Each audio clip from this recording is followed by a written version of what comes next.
Halo co-friends, kali ini kita akan membahas soal tentang turunan fungsi trigonometri. Terlebih dahulu kita harus ingat beberapa konsep berikut. Jika kita punya fx sama dengan sin ax, maka f aksen x sama dengan a dikali cos ax. Jika kita punya fx sama dengan cos ax, maka f aksen x sama dengan min a dikali sin ax. Jika kita punya y sama dengan u plus minus v, maka y aksen sama dengan u aksen plus minus v aksen. Di dalam soal kita punya fungsi y sama dengan 2 sin x ditambah cos 2x. Selanjutnya kita akan mencari turunan pertama dari y atau y aksen. Terlebih dahulu kita akan memisalkan u itu sama dengan 2 dikali sin x dan v itu sama dengan cos 2x. Selanjutnya, kita akan mencari turunan pertama dari u atau u aksen sama dengan turunan dari 2 dikali sin x, yaitu 2 dikali turunan sin x, yaitu cos x. Sehingga u aksen sama dengan 2 cos x. Selanjutnya, kita akan mencari turunan pertama dari v atau v aksen itu sama dengan turunan dari cos 2x, yaitu min 2 dikali sin 2x. Sehingga kita bisa dapatkan nilai dari y aksen itu sama dengan u aksen ditambah v aksen.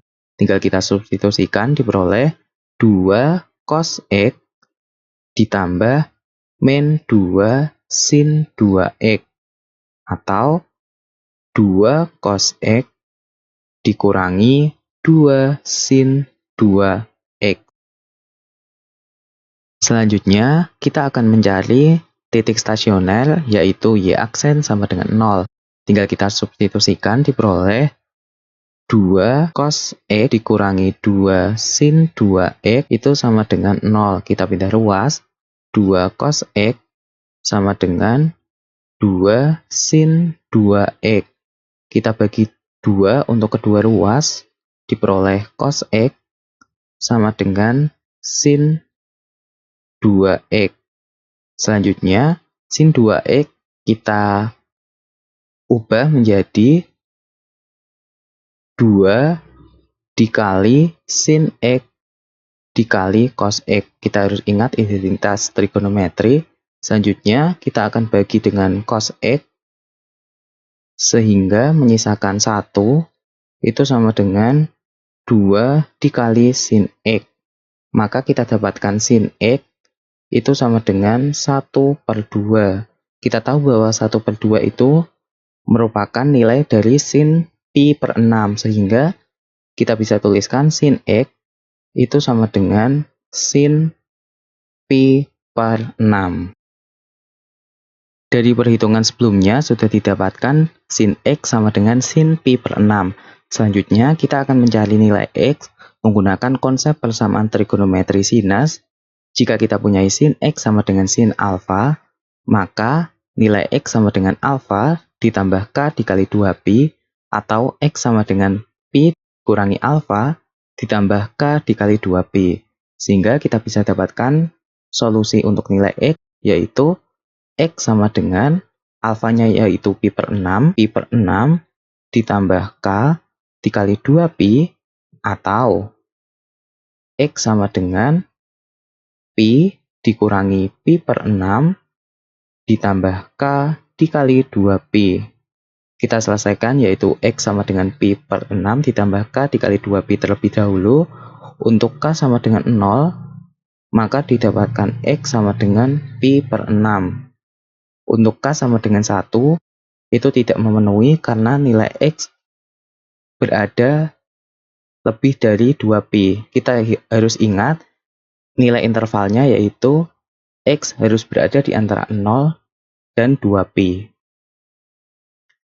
Kita akan selesaikan x sama dengan pi dikurangi pi per 6 ditambah k dikali 2pi, maka didapatkan x sama dengan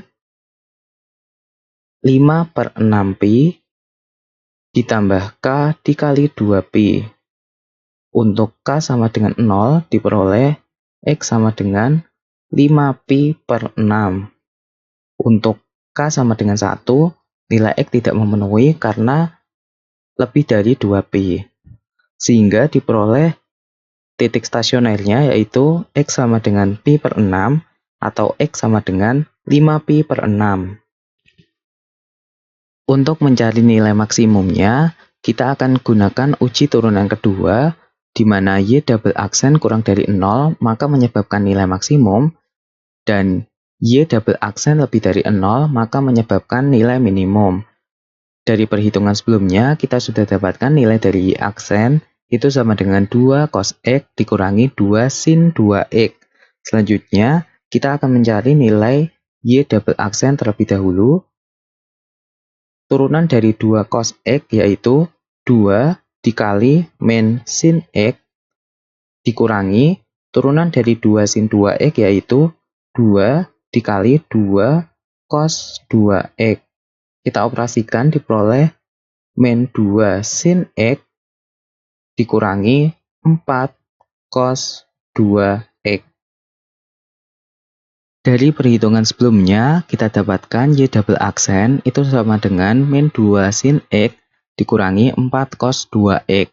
Selanjutnya, tadi kita sudah dapatkan titik-titik stasionernya yaitu X sama dengan pi per 6 atau X sama dengan 5pi per 6.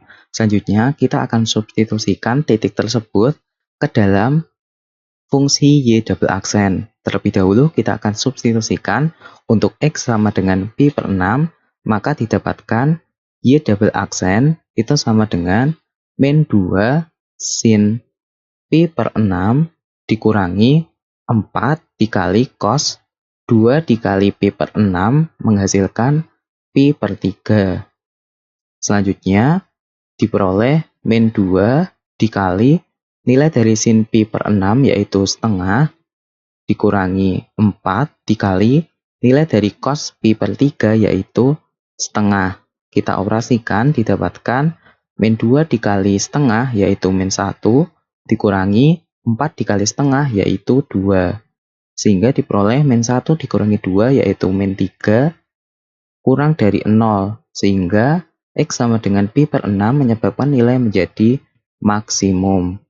Selanjutnya, untuk X sama dengan 5pi per 6, kita akan substitusikan ke Y double aksen, sehingga diperoleh Y double aksen sama dengan min 2 sin 5pi per 6 dikurangi 4 dikali cos 2 dikali 5pi per 6 yaitu cos 5pi per 3.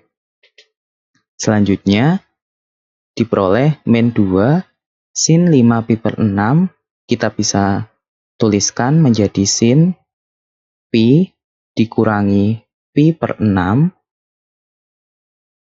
min 4 dikali cos 5pi per 3 dapat kita tuliskan menjadi cos 2pi dikurangi pi per 3.